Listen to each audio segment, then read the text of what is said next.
Some people say that mass immigration into the United States can help reduce world poverty. Is that true? Well, no, it's not. And let me show you why. This gumball represents the 1 million legal immigrants that the United States has taken every year on average since 1990. Now, who in the world deserves our humanitarian compassion? The World Bank has one measure of the desperately poor of the world. They make less than $2 a day. And how many people make less than $2 a day in the world? Well, let's start with Africa. In Africa alone, there are 650 million people who make less than $2 a day. 650 million. And in India, another 890 million people, desperately poor. China adds another 480 million people, making less than $2 a day.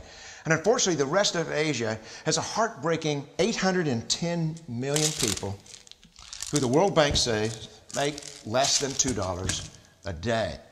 And finally, there's 105 million of Latin America's population that are desperately poor. All told, the World Bank says there are 3 billion people in the world. 3 billion people who are desperately poor, making less than $2 a day. That's 3,000 gumballs.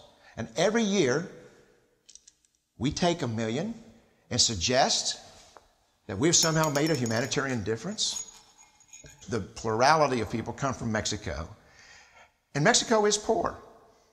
How many people in the world live in countries that have average incomes lower than that of Mexico?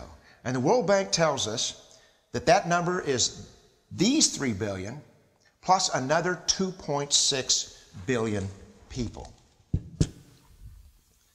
5.6 billion people in the world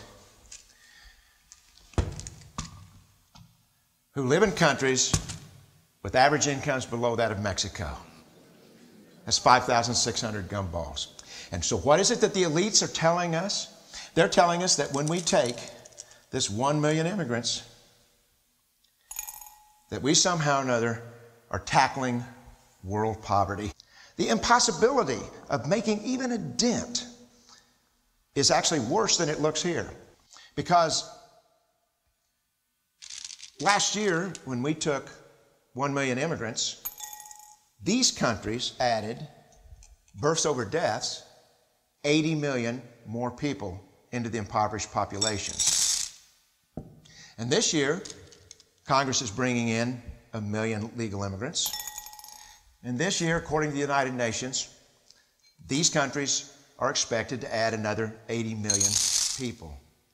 And next year, you can be quite sure that Congress, unless stopped by the American voters, will bring in another 1 million immigrants. And these countries, unfortunately, will be adding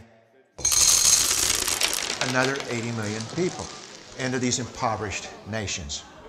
We could take 5 million a year, but we'd never get ahead of what's happening in these countries. Not in this century.